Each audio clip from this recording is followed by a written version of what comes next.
வணக்கம் நண்பர்களே. ஒரு கேள்வி கேட்கிறேன். இப்போ இந்த காலத்துல ஏன் பல இளைஞர்கள் வாழ்க்கையில குழப்பமா இருக்கிறாங்க தெரியுமா? அவர்களுக்கு திறமை இல்லாததாலா? அதிர்ஷ்டம் இல்லாததாலா? அல்ல வாய்ப்பு இல்லாததாலா? இல்ல. ஒரே ஒரு காரணம் தான். அவர்கள் தங்களோட வாழ்க்கைக்கு ஒரு தெளிவான திசை கொடுக்கல. பண்டைய காலத்தில் ஒரு பெரிய அரசியல் தந்திர ஞானி ஒரு விஷயம் சொன்னார். திசையில்லாத மனிதன் எவ்வளவு வேகமா ஓடினாலும் அவன் எங்கும் சென்று சேரமாட்டான். இதுதான் இப்போ நிறைய பேரோட வாழ்க்கை. அவர்கள் தினமும் பிஸியாக இருக்கிறாங்க.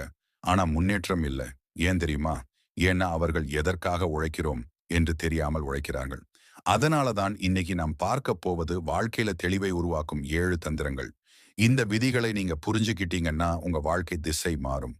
வாங்க ஆரம்பிப்போம். விதி 1. இலக்கு இல்லாமல் தொடங்காதே. ஒரு வில்லாளி அம்பை எய்யும் போது முதல் என்ன பார்ப்பான்? இலக்கு. அதே மாதிரி வாழ்க்கையிலும் முதலில் இலக்கு இருக்கணும். நீங்க எங்க போகணும் என்று தெரியாம ஓடினா எந்த வழியும் உங்களை சரியான இடத்துக்கு கொண்டு போகாது. அதனால உங்களையே கேளுங்கள். நான் வாழ்க்கையில என்ன ஆகணும்? இந்த ஒரு கேள்விதான் உங்கள் வாழ்க்கையை மாற்றும். விதி 2. சோம்பேறித்தனத்தை வெல். சாணக்கியர் சொல்றாரு, மனிதனை வீழ்த்தும் முதல் எதிரி அவனுக்குள்ள இருக்கும் சோம்பல். நம்ம எல்லாருக்கும் கனவு இருக்கு. ஆனா காலை அலாரம் அடிச்சா மனசு என்ன சொல்றது?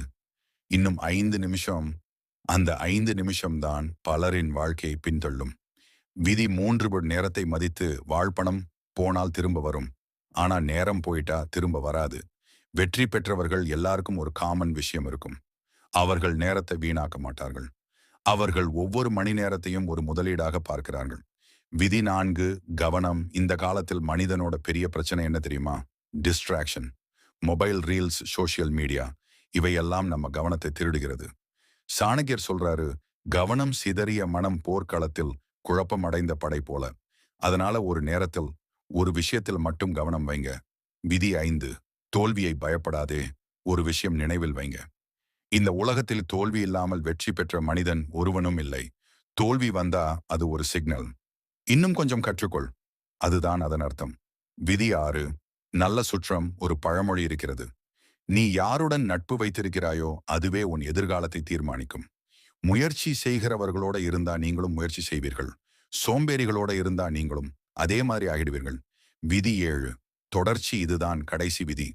பலர் ஆரம்பிப்பார்கள். ஆனா பாதியில் நிறுத்தி விடுவார்கள். வெற்றி பெறும் மனிதன் யார் தெரியுமா? நிறுத்தாதவன். அவன் மெதுவா போகலாம். ஆனா அவன் நிற்க மாட்டான். அதனால தான் ஒரு நாள் அவன் இலக்கை அடைவான்.